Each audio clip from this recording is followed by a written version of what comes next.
want to assure you that everything he said about me is true. I was in the parking lot this afternoon.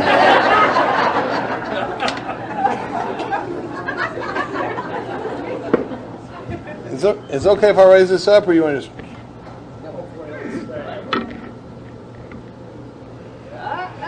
Hi, everybody. I'm Charlie Parker. I'm a grateful, recovered alcoholic.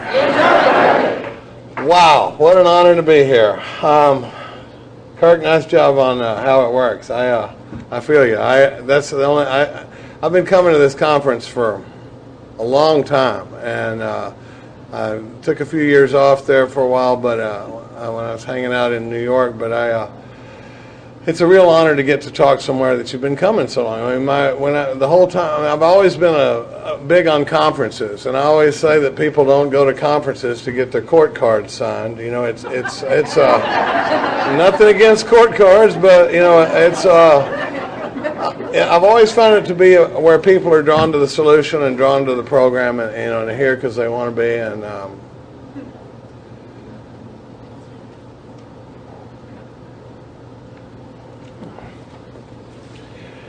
To be up here is a real honor. I said my name's Charlie. I'm a grateful alcoholic. My sobriety date is March 22nd of 1985. I have a home group. It's the primary purpose group of Alcoholics Anonymous in Austin, Texas. We invite you, if you're ever in Austin on a Tuesday night, to come see us. We've been running about 150, 175 people on Tuesday nights studying the Big Book line by line, and it's a great group. I have my sponsors, Mark H., and then I think I've got most everything out of the way. I'll get to Katie here a little bit later, hopefully. I want to thank everybody on the board and anybody, you know, now I'm in a great position here. First of all, it's Friday night, so I get to be the first one to go. Second of all, I wasn't even supposed to be telling my story. So if it's okay, that's wonderful, and if it stinks, it's Joe's fault for having open heart surgery. You know, so I was slated to do steps 1, 2, and 3, and I've been really anxious about that for about 9 months. You know, about how I was going to get 1, 2, and 3 all into 1 hour, because I can easily talk for an hour about the nature of the disease, and then step 1 and then step 3, and then they called about a week ago and said, do you want to do the talk on Friday night? And I said, well, I'd be happy. I said, I'll do the steps, I'll do the talk, I'll do both if you want, or whatever. And he goes, well, it'd be too much to ask for you to do both of them. I went, oh no, it wouldn't. That would actually be quite a comfort, because that way I could just, if you run over, you could just carry it on into the talk, But I really am grateful to anybody that had anything to do with this conference coming together. I've been around AA enough to know that there's a lot of work that goes into putting one of these things on. I know there's a lot of people that worked really hard getting this thing to come together. It's also, if it's like the groups that I go to, I also know there's a lot of people that didn't do a darn thing, but have a lot of ideas about how it could have been done just a little bit better, That's the fellowship I crave,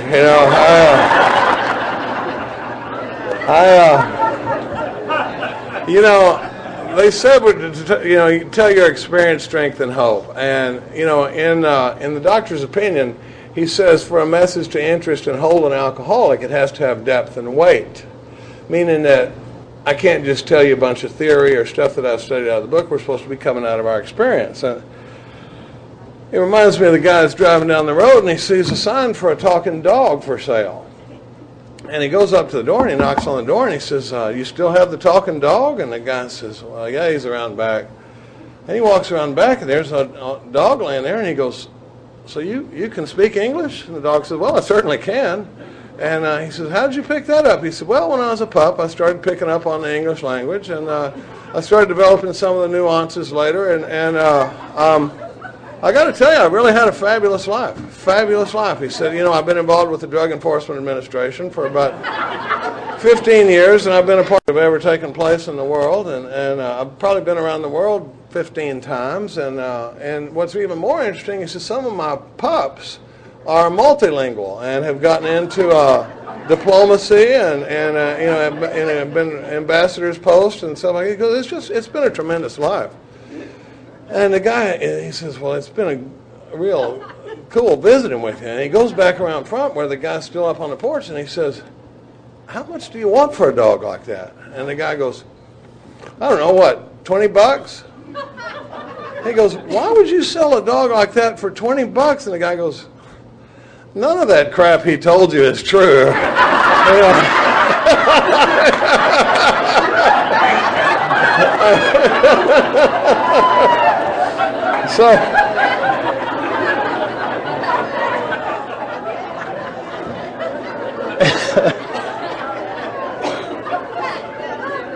So up here, it doesn't matter how good the story is if it's not from my experience. I hope to talk to you a little bit about that, but the book says our stories disclose what it used to be like, what I used to be like, what happened, and what I'm like now. For me, and the way my story goes, I kind of have to talk about what I used to be like, what happened, and then what happened, and then what happened, and then what I'm like now, because I've had some different levels of involvement in this fellowship.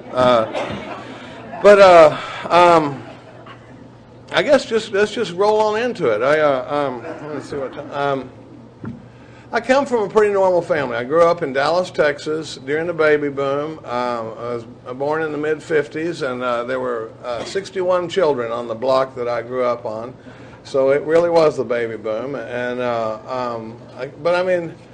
my friend Jim says that normal is a setting on a washing machine. It was a fairly normal family, and there was no drinking in my house, and I was the only alcoholic in the family. I'm still the only alcoholic in the family, but in that little nuclear family. But my mother was a first grade school teacher for 42 years, so I was very well prepared for the first grade. Flashcards and all that stuff. I look back at my parenting skills and I go, I didn't even stick a toe in the water compared to what my folks were doing. But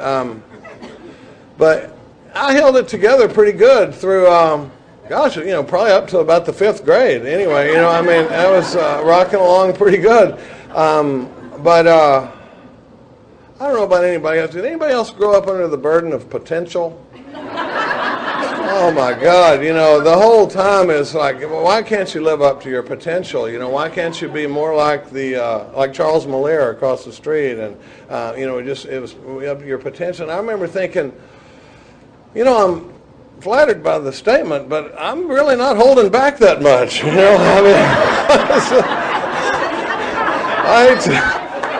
I hate to disappoint you, but this is pretty much my best shot,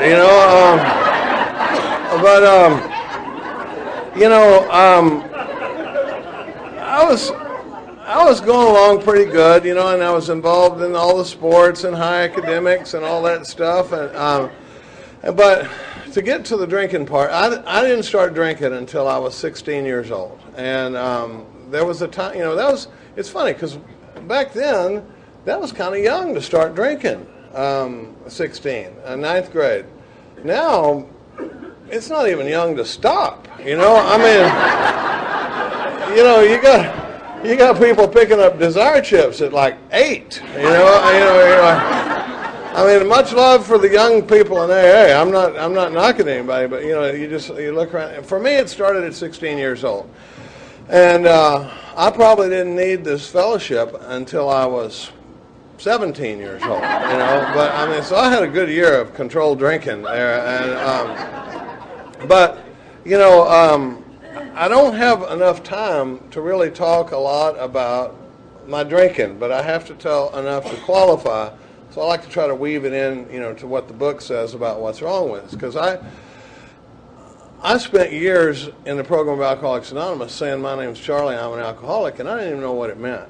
I just said, I knew everybody else said they were alcoholic, and I knew I drank a lot, and had a lot of trouble as a result. I hope to get later to the part about physical allergy and mental obsession, but there's a lot of pressure off of me in that because I love the way they do the speakers here at this conference, and then they have step speakers, because I usually take up a good bit of my talk talking about steps 1 and step 2 and step 3 and the nature of the disease and that sort of thing. And I'm happy to say that right from my home group tonight, we've got Blind Dave doing steps 1, 2, and 3 tonight. And if you've never experienced Dave doing the steps, it's just tremendous. In fact, I'd go so far as to say it's the best you've ever heard ever in the history of this conference. Probably in the history of Alcoholics Anonymous. I don't think anyone has ever done the steps as well as Dave. I mean, in fact, if it's not the best you've ever heard, I'd think of it as a disappointment to our host and an embarrassment to our home group. But you know, so. That really gives you something to look forward to later. I love Dave. I really do. You're going to enjoy that a lot. But you know, the way my drinking went, it would be really macho to stand up here and say that from the time I was 16 until I stopped drinking at the age of 28, that I drank a fifth of whiskey every day, but that wouldn't be true. But the thing is that is absolutely true for my story, and this isn't true for a lot of people. Held it together a little better than I did.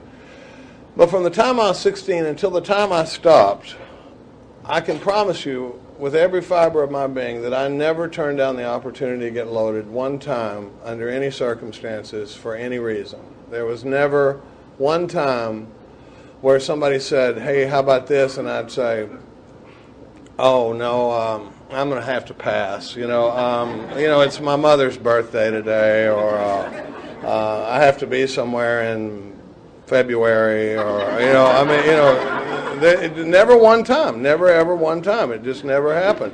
There was a lot of people that wasn't their experience, but for me, I was all about.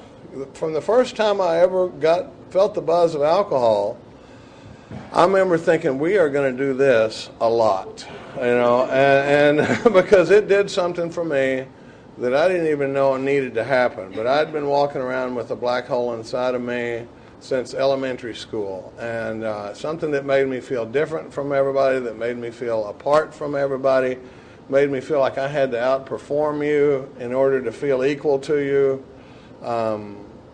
and I was completely self-centered and self-obsessed. And living like that, you need a drink as soon as you can get your hands on one, but for me, it was at 16, and boy, it did something, but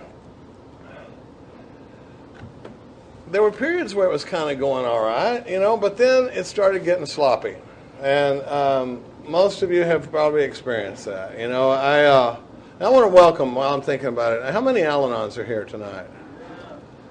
Fantastic.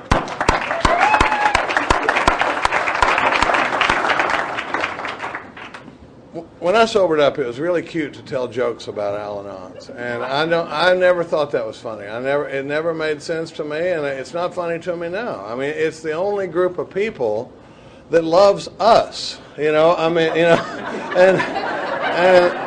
that ain't easy,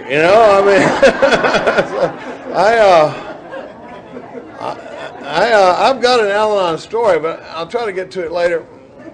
Okay, wait, before we go any further, I got to tell you one other thing. I got a little ADD working up here. So my brain goes off on little bunny trails sometimes. And when I tell you that we're going to get back to something a little later, all that means is this is an inappropriate time in the talk to introduce that piece. But when I say we're going to get back to that later, we're probably not coming back. There's about a 10% chance that I'll pull it back around. I'm always so excited when I do. I'm like, God dang, I actually brought it back around. But so I should probably go ahead and tell the Al-Anon story anyway. Before I get any further, I'm trying to make it as fast as possible. When I first sobered up, my sister was getting married, and my father went to Al-Anon, and my mother never did. She didn't need it. And just ask her. So my dad was going to Al-Anon, and anyway, my sister was getting married, and I could work my mother like a rented mule. I mean, I could just, I remember calling her up one day, and I said, "Okay, Mom, I've been thinking." There it is. I said, for the wedding, I was going to rent a tuxedo. And, in Texas, it's okay to wear boots with a tuxedo. So I was thinking, instead of wasting the money, listen how I shaped this up. Instead of wasting the money renting those rubber shoes, I thought we could buy me a pair of boots. I'm still living in a halfway house at this point. I was thinking we could buy me some boots, and then I'd have them after the wedding. And my mother said, "Okay, it's a good plan." And so I went out boot shopping, and I called back to the house to report in, and I said, I told my dad answered the phone this time, and I told my dad, I said, "I've been out boot shopping, and I found some boots I like." I said, "Now, they got some Dan Post Lizards that are $175, and they're pretty nice." I said, "But the ones I really like are these Lucchese elephant boots, and they're $400, and this is in 1984. And my dad says, "Charlie, I want you to have the best boots that money can buy." He says, "I don't care if they're $200 or $400 or even $1,000, just as long as you can afford them."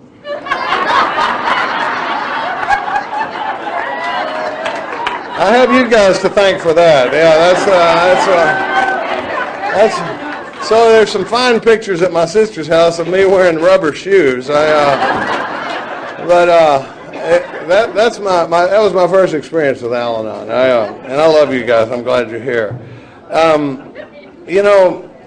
As we went along, I said it started getting sloppy. I mean, this is a meeting of Alcoholics Anonymous. I believe heavily in the spirit of singleness of purpose. And when I'm at an AA podium, I try not to talk about outside substances. But I had a lot of experience with things other than alcohol. And I guess the best way to shape it up was the guys that I drank with thought that I was doing way too many drugs. And the guys that I did drugs with were shocked by how much I drank. So everybody thought Charlie was getting too loaded, and it always reminds me, there's a band called Aerosmith, and I don't think this is breaking their anything, but several of them were in recovery, and they said they knew they had a problem when Motley Crue told them they were getting too loaded. You guys need to back it down just a little bit, That's kind of the way it was for me, and that's all I'm going to say about that. But it started getting sloppy, and I crossed an invisible line somewhere where I lost the power of choice and control. I don't know when it happened. I think that's why they call it an invisible line. But, somewhere along the line, I lost the power of choice and control in my drinking, and the book talks about that a lot. I love this book, and all this is here is a large print copy of the big book that a friend of mine had leather bound for me. It's probably my most prized possession, and there's a lot of good stuff in here, and I hope to talk about some of that later. We'll see about that. But somewhere along the line, it became different. It wasn't just about partying and stuff. I'm going to have to come out of this. If anybody talks to Mark Houston, would you tell him that I wore a coat and tie? I got to tell you, most of my experience before I got to the program in a coat and tie was my job was to stand there and with my hands at my side, and when I got nudged, I'd say, "No contest, Your Honor." That's just my experience. But it started getting kind of sloppy, and the things, it started getting where people weren't as excited about seeing me coming, and I started, here, honey, everybody say hi to Katie. That's my hero right there. I'm definitely going to talk about her a little bit later. It's a new world. Come get a little oxygen to the brain. We'll be all right here. Sloppy, and I start. I like to talk about the pawn shops when I talk about the things getting. I don't know about anybody else, but I love pawn shops. I loved pawn shops. I loved the whole equation of pawn shops because it was so pure. I mean, you walk in. I've never once had a pawnbroker look at me and go, "Good God, Charlie, what are you going to do with this money?" Or weren't you just in here this morning? Any of that stuff. It was always just walk in with the deer rifle and walk out with the money. And really a great deal. Only one thing, though. I didn't own a lot of stuff. So I was forced to pawn stuff that didn't belong to me. And that creates hard feelings in your family and friends and stuff. But I would start pawning stuff, and I had so many good plans. God knows drunks can put a plan together, and like most of our plans work really well until they stop working. And, the plan with this one was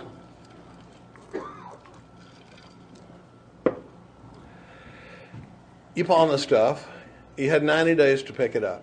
So sometime during a 90-day period, you had to pull a scam big enough to go get everything out of the pawn shop, and then you could roll for another 90 days. And it was a pretty good plan, except for I had lost the power of choice and control in my drinking. One night, I claimed hail damage on this little 240Z I was driving back then. I mean, wherever it hailed, I was there. I'd be watching the news and they'd say there was hail in Brownwood last night, and the next morning I'd be on the phone going, "Man, I was driving through Brownwood yesterday, and you wouldn't believe what happened." But I get this check for the hail damage on this car, and I never tell that story at detox centers. I don't want to give anybody any ideas, but I got this check to get everything out of the pawn shop. And I came out of a blackout. I'm a blackout drinker. I thought that's the way everybody drank. But I used to black out several times a week. And I mean, on a regular basis, I would drink to blackout just because oblivion was always my goal, there towards the end. But this time, though, I came out of a 5-day blackout. 5 days, don't remember a thing. And I was sitting on the edge of the bed at my parents' house. I should tell you that I was so poorly treated as a child that I finally ran away from home for good at the age of 27. I mean it. Never went back. But I was in and out of their house until I was 27 years old. And this time I came out of that blackout and I had $8 in my pocket and this big old gangster wad of pawn tickets. I hadn't gotten a darn thing out of the pawn shop. And I should warn you, I'm a big guy, I ride Harleys, I do all that stuff, but I am liable to cry like a little girl in a pink dress sometimes up here. So if I don't get through this one, I never know when it's coming. Katie always says that I do the same thing whenever I start crying. I always go, "Wow, didn't see that one coming." But here we go. I would have to go to my father and say, "Dad, if we act now, I can get you a really good deal on all of your stuff." But if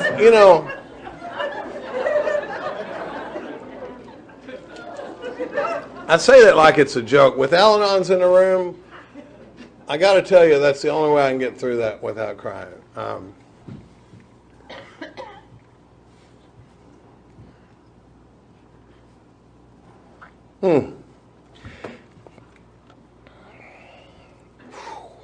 My dad was a good man, and nobody gave him his stuff.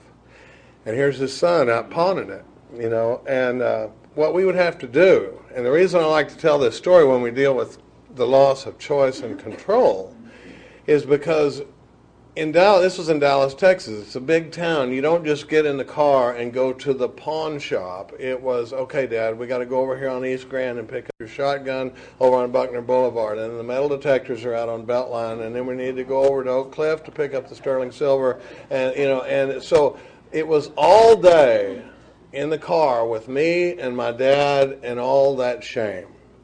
And as we're riding along,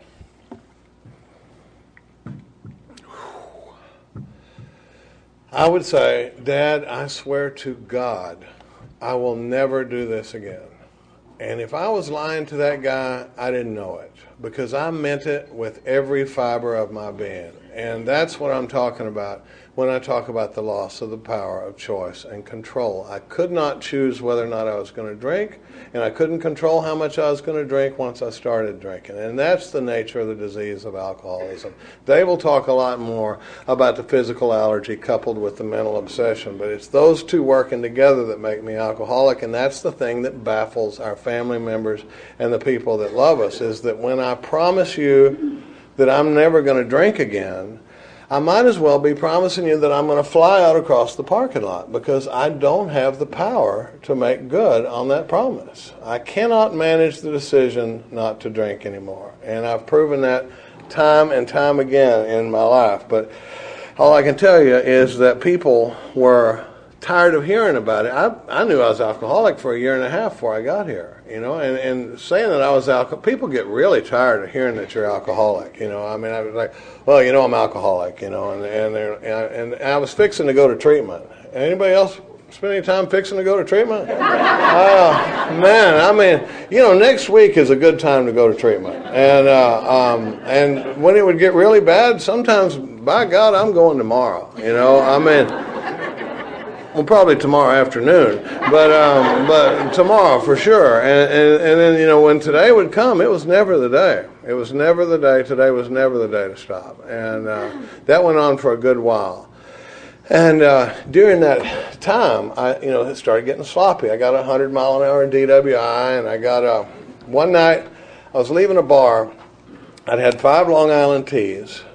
And I was leaving the bar. I like those things. And when I sobered, I used to leave that bar and take that drink and just stick it down in my belt and pull my shirt tail out. And when my mother had 2 cases of those glasses at her house when I sobered up. In the laundry room there was 2 cases of those drinks from the Abbey Inn there in Dallas. I mean, I guess I should try to find the Abbey Inn and put that one on the list, honey. God almighty, it just keeps getting longer. When you get your consciousness around, the 8th step, they start bubbling up out of nowhere. And I'm sure I'll talk about that later. I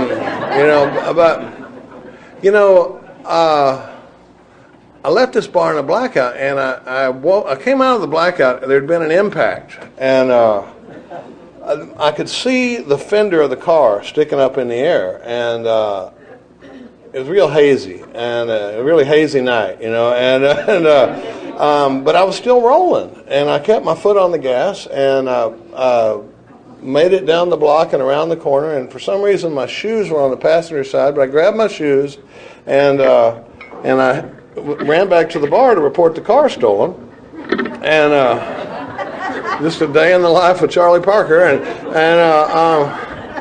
as I'm running back to this bar, I remember running under these trees, and I'm running along with my sneakers in my hand, and I'm going back to this club.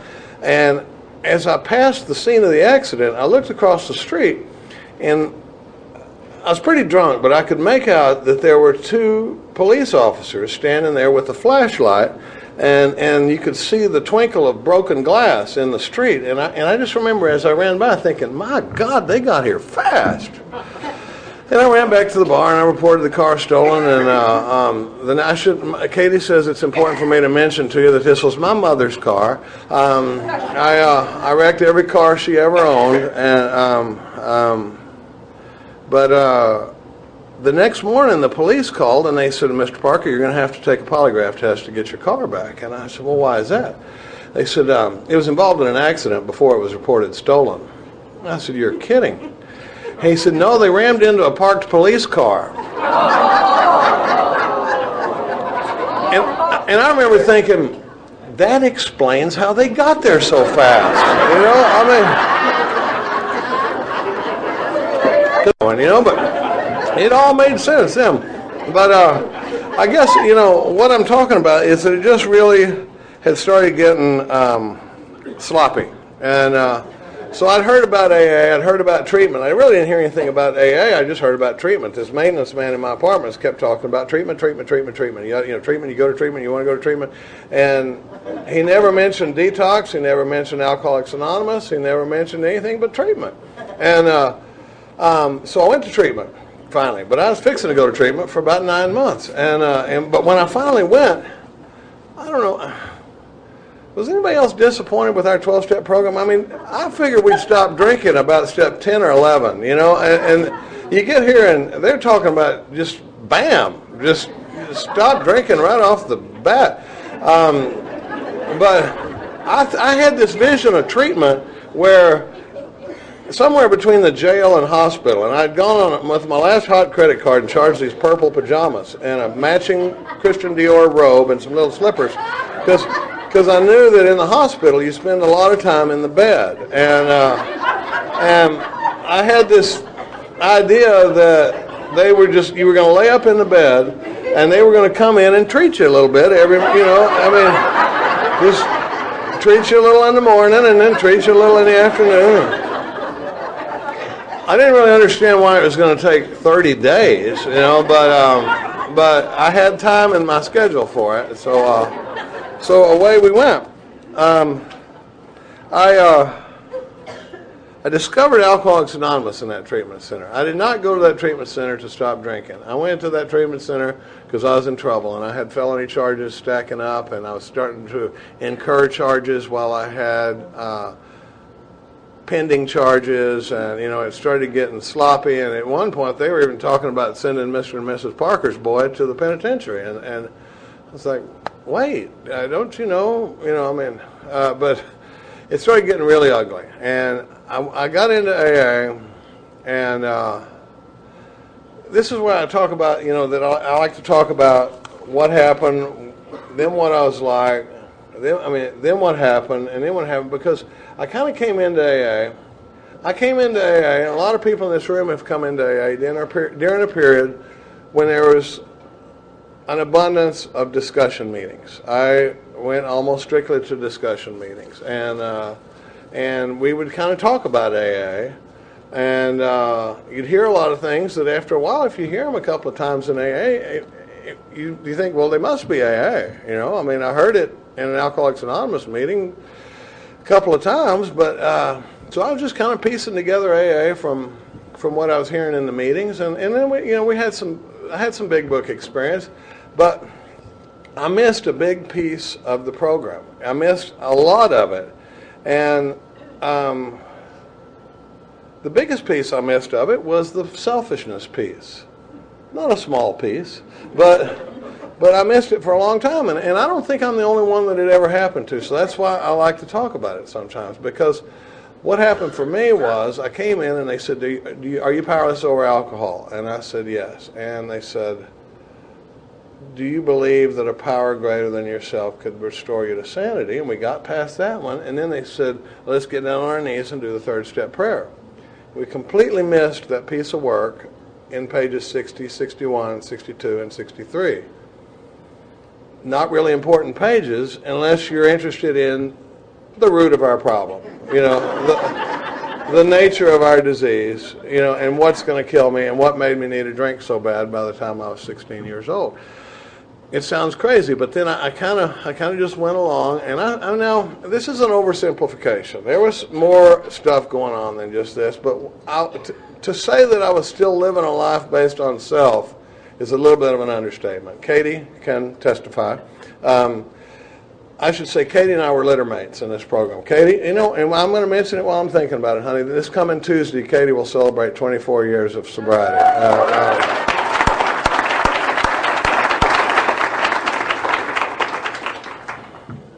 4.5 stinking months she's got on me.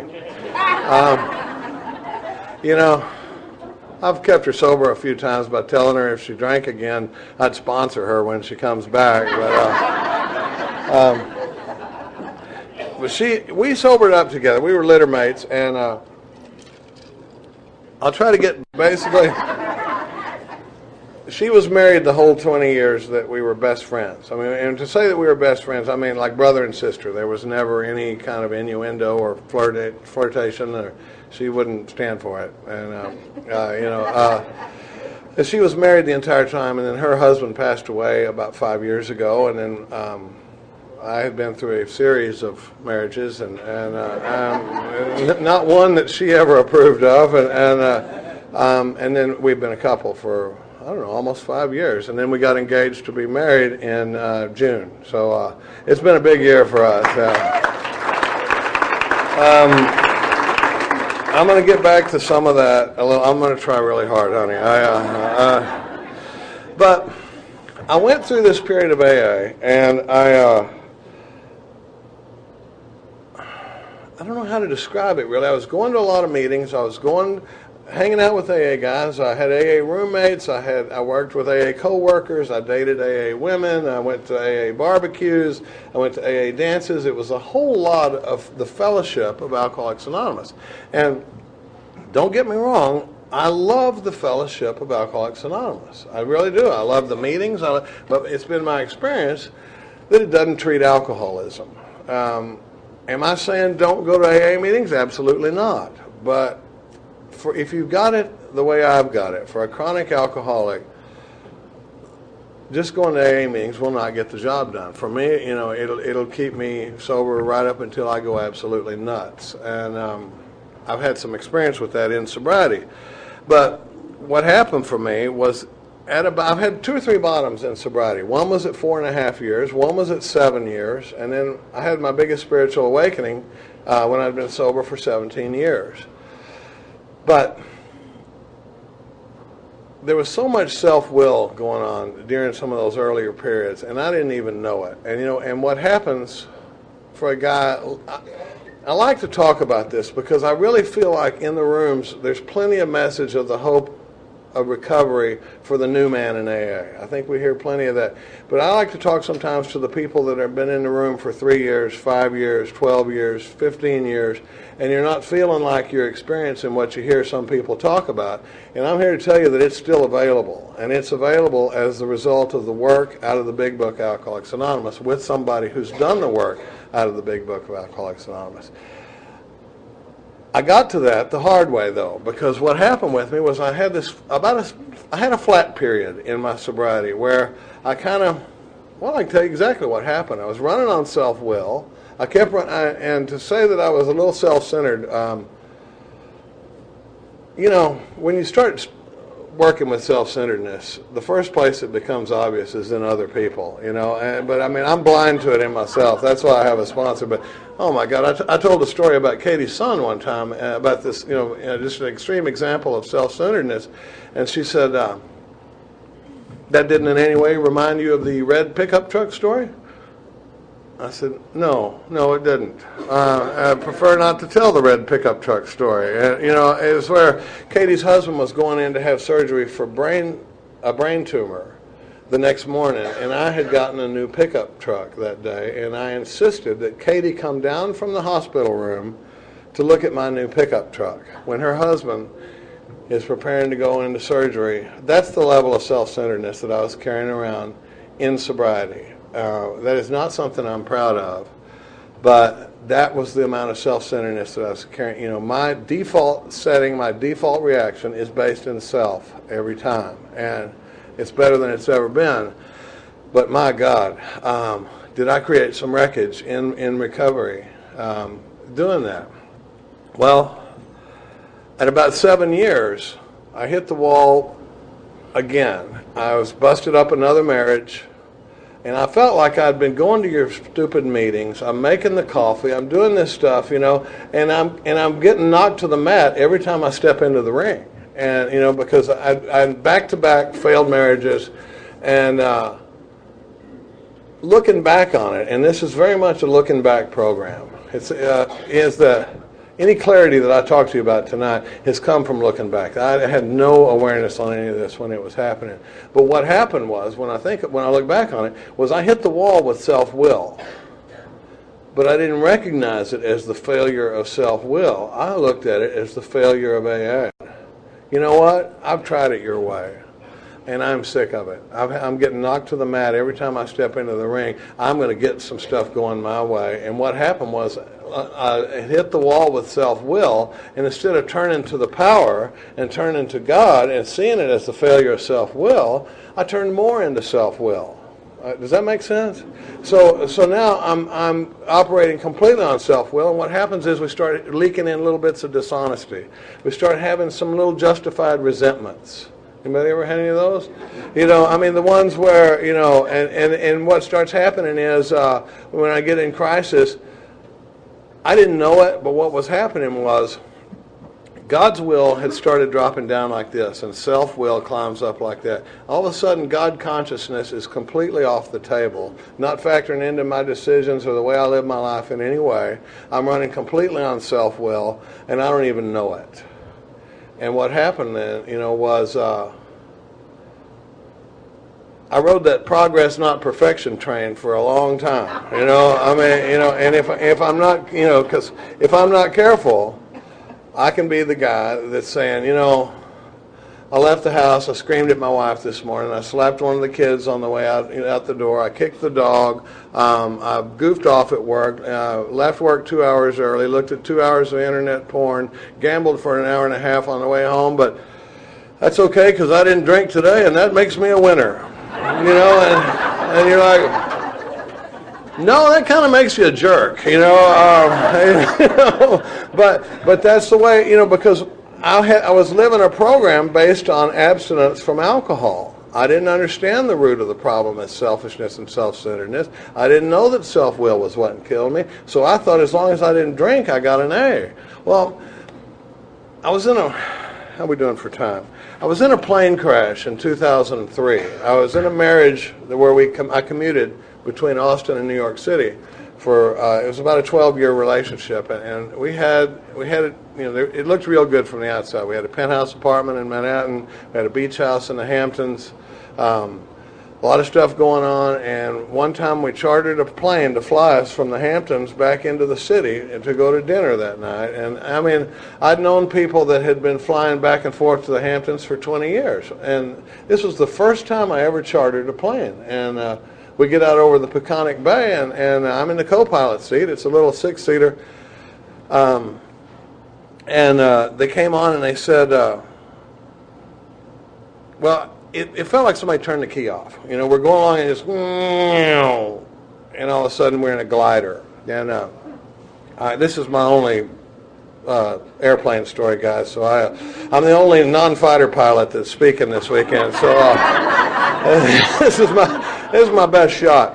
But I got to tell you, when I told my sponsor that I was speaking with Scott and Linda Lee and Sandy Beach, he goes, "That's kind of like playing with the Beatles and the Rolling Stones, I was like, I'm glad I get to go first. They said, I put on the headphones and I hear them say, "You're cleared to Gabreski, and there's an airport at 10 o'clock, but we're clearly not going to make it." He says, "You don't understand. I've lost engine power. I can't make land. I'm going to have to ditch." And I remember thinking, what? The first time, I'm a gambler. Those are astronomical odds, and so we set it down in the drink. It was nighttime. We hit the water, good landing. Right about the time you go, my God, I think, we just crashed an airplane. We're okay. And then all of a sudden, blip, blip, blip, blip, blip. It wasn't much of an airplane, but it was a terrible boat. And all of a sudden, it's me. I go up to get some air, and there's nothing but water and the roof of the plane. And the doors wouldn't open. And I remember thinking, I had a very spiritual thought. I remember thinking, so that's it. I die in this blanking airplane. That was the extent of my spirituality at that point. But the doors came open. All five of us got out. My dog drowned, but all the people got out. I'll take that deal. You know, I mean, I know where to get another dog. You know, all the people got out, but not by much. It was really close, and if we hadn't have been in shallow water, just me and the pilot would have gotten out, because I can go back down to get the other people. And anyway, long story short, I didn't understand it at the time, but it was the beginning of a spiritual awakening for me, because I started looking at things differently after that. And I remember coming back to Austin. I had developed some dishonesty in my life. You know, I was in that place where I was like, God, you can have everything, you know, well, except for that deal with the insurance at work, and then this little bit of dishonesty over here, but you can have everything else, you know. And after a while, I don't want to be a phony in this program. After a while, I just stopped praying. You know, I just kept going to meetings, but here I was, and I knew this wasn't right. Well, when this happened, I remember going to my sponsor at the time and saying, I am so self-centered that I can't even be involved in a conversation. I have to force myself to say, how are the kids? You know, and then act like I give a flip about the answer. You know, I mean, because it's just me. And he took me back out he says, come meet me tomorrow. We're going to go out to the ranch. That's Austin Recovery. It's a little men's treatment center there in Austin. And he said, we'll go out and talk to the winos. And I remember thinking, that does not sound like a good idea. You know, I mean, they're going to want to talk about themselves. You know how the new guys are. You know, I mean, they never ask how I'm doing. You know, but it was the beginning of a spiritual awakening for me that I didn't even know was coming. You know, I started going out there, and I was 17 years sober, and there were times where I felt like I was a step ahead of these guys sometimes. There were times when I would say, tell you what, why don't you go home and read the doctor's opinion? And I'd go home and read the doctor's opinion.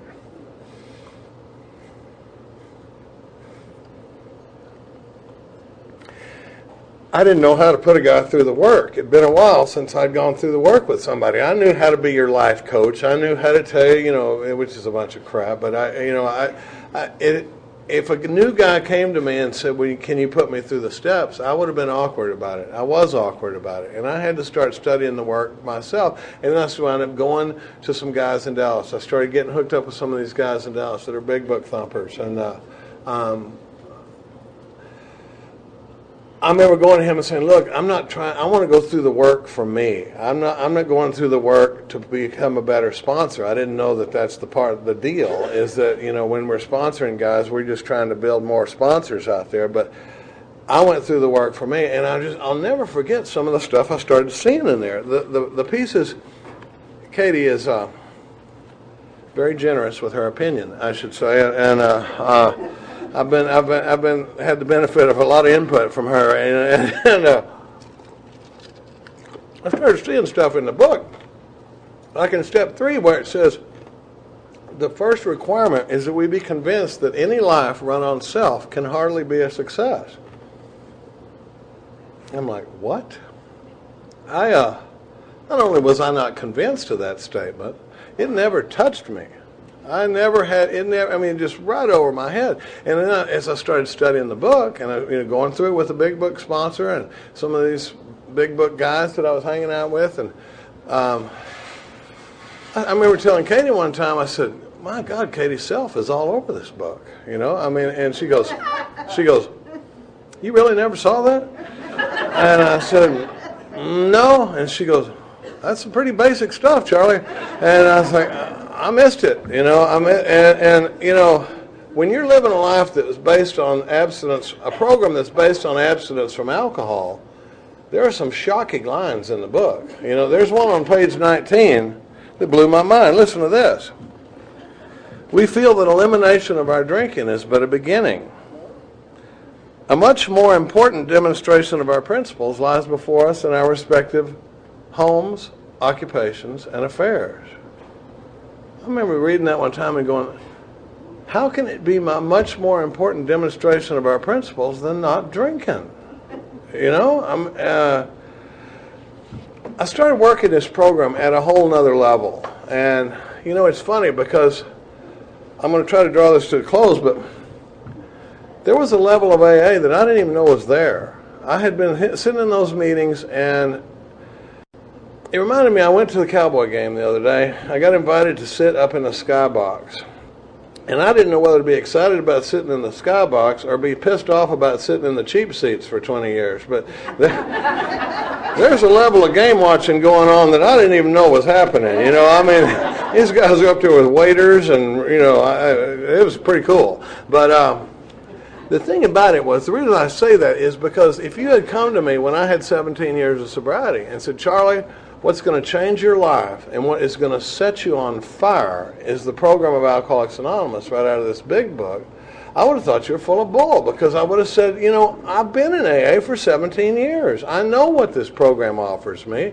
But I didn't have a clue. I'm oversimplifying it, but I'm telling you that to say that my life has never been better is kind of like saying it's better sober than it was drunk. I'm experiencing a level of AA that I never knew was out there. And if I had died in that plane crash on July 20th of 2003, I would have missed it all.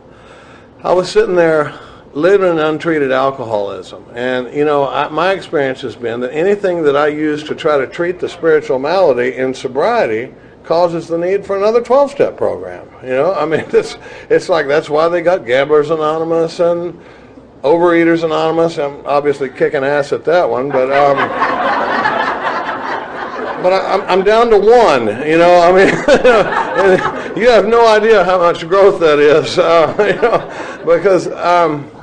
But I guess I started doing this deal. I started studying the work. I started sponsoring guys. We started getting into service work. Katie and I went up to a meeting in Dallas, and it was the first time I'd ever been to a meeting where I thought, my God, we need a meeting like this in Austin. And we started this primary purpose group in Austin, and we started off with 30 people, and then we had 60 people, and then we had 100 people. Now we got 150, 175 people ganging up on Tuesday night to study the big book, line by line. It took us 17 months to go through the first 164 pages of the big book and Dr. Bob's Nightmare.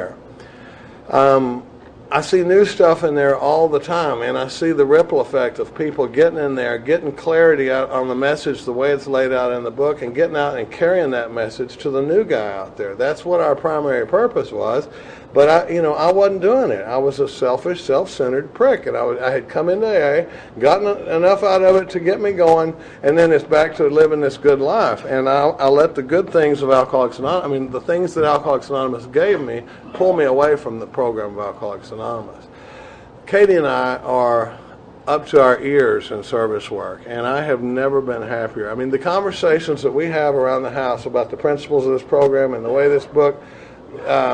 It's the real joy of my life. And it's so funny because there was a time when before that spiritual awakening, there was a time when if I had a problem and you came at me with that stuff, I would have been like, don't give me that AA crap right now. I've got a real problem to deal with here, And now it's all about God, and it's all about, God consciousness and actually working all 12 steps. It's awesome. You got to try it. Because I got this sponsor that the first time I got with him, he goes, he's rude. He's just rude. He says stuff like, if you're not praying and meditating on a regular basis, you're not working the 12 steps of Alcoholics Anonymous. Is that rude? Just like that, and we're actually doing morning meditation, evening review, 10th step, spot check inventories, going through the stuff, doing all 12 steps, getting out there, working these principles in all our lives. And it's not perfect. It's not perfect at all. I got to tell you one little story. I'm in the Sprint store about 4 years ago. Has Sprint been on anybody else's inventory? I find myself, I had spoken at this treatment center the day before, and I'm in the Sprint store, and I'm rolled up on the counter, up on my knuckles like a gorilla, and I'm hollering at this guy about him not meeting my needs, and I'm like, I think I used the word Nimrod at one point, and he goes off, because King Charles is not getting his way in the Sprint store, and he goes off to the back. And I look over, and this guy is kind of grinning at me.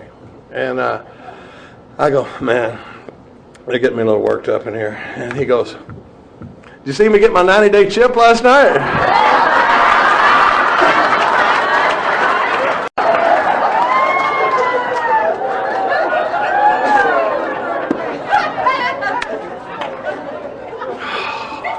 I was just like, brother, what you just saw were not the principles of this program. God's got a great sense of humor. I mean, there's a million stories like that. But I got to tell you, sponsoring these people, the stuff that's been going on in my life, it has been absolute magic. The thing I can tell you, if you're a self-centered, chronic alcoholic like me, service work never sounds like a good idea. But it is the magic of this program. The guys, I'm sponsoring about 14 guys right now, and Katie sponsors about 30? About 20. But God almighty, those women talk. I mean, nothing against me, but women just have to process a little more than guys. I mean, she's on the phone all the time, and I'm like, just say you're sorry, you selfish prick, and call me tomorrow, but she's got to talk them all the way through everything. But I mean, our house, we have, she has a meeting there on Thursday night. She had 35 women there because she had been pressing women into sponsoring people. A lot of them said they felt uncomfortable sponsoring people. She started doing a step workshop. She had 35 women in our house Monday night, putting them through the steps. She has a regular meeting on Monday nights. We have a meeting called The Common Solution on Thursday nights. So it's me and my sponsor and all my sponsees, and we get together and make sure that we're all carrying the same message right out of the book. And I'm telling you, the stuff that happens, I got a sponsee in North Carolina today that flew back to have some charges dropped. It cannot happen. What happened to this guy today?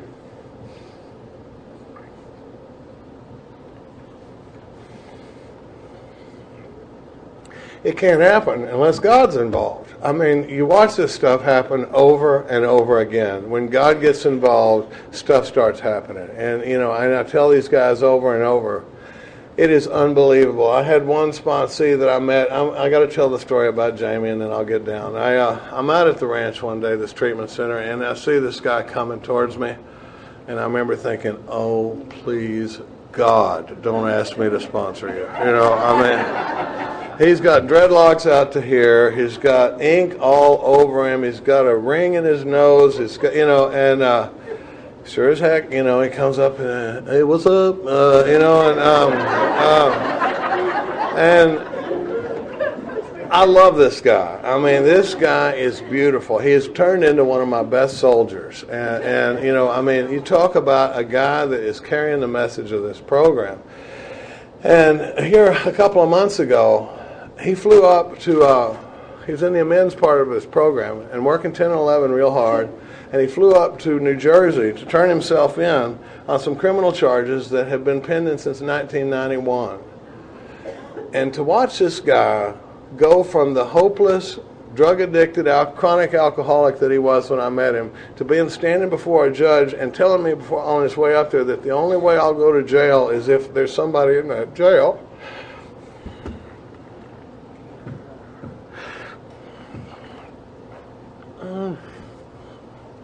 That I'm the only one they can hear the message from. That's not the power of Jamie. That's not the power of Charlie Parker. That's the power of God working in a man's life. I almost missed it. If you're sitting in these rooms and you're not feeling it like you hear people talking about it, get back into the work. Get with somebody. I'm so sick of losing people with time. Everywhere I go, it always starts off with, I had 8 years, I had 12 years, I had 16 years, and then, I went to the dentist, I went to the doctor. You take that guy that's living on self-will like I was, and in that spiritual malady is churning in there, and I don't even know it, and you give that guy a couple of Vicodin, and it triggers that physical allergy, and all of a sudden he's going, what happened? 2 weeks ago I had 15 years of sobriety. I'm so sick of seeing people driven away from this program by untreated alcoholism. That's who I like to talk to. If you get with somebody and tell them you need to get back into the work, it's still available out there, and it's just as hot as it's ever been.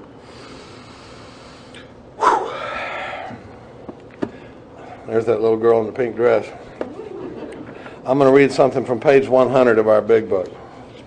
New man must walk day by day in the path of spiritual progress. If you persist, remarkable things will happen. When we look back, we realize that the things that came to us when we put ourselves in God's hands were better than anything we could have planned. Follow the dictates of a higher power, and you will presently live in a new and wonderful world, no matter what your present circumstances. I thank God for showing me to you guys, and I thank you guys for showing me to God. Thanks for having me.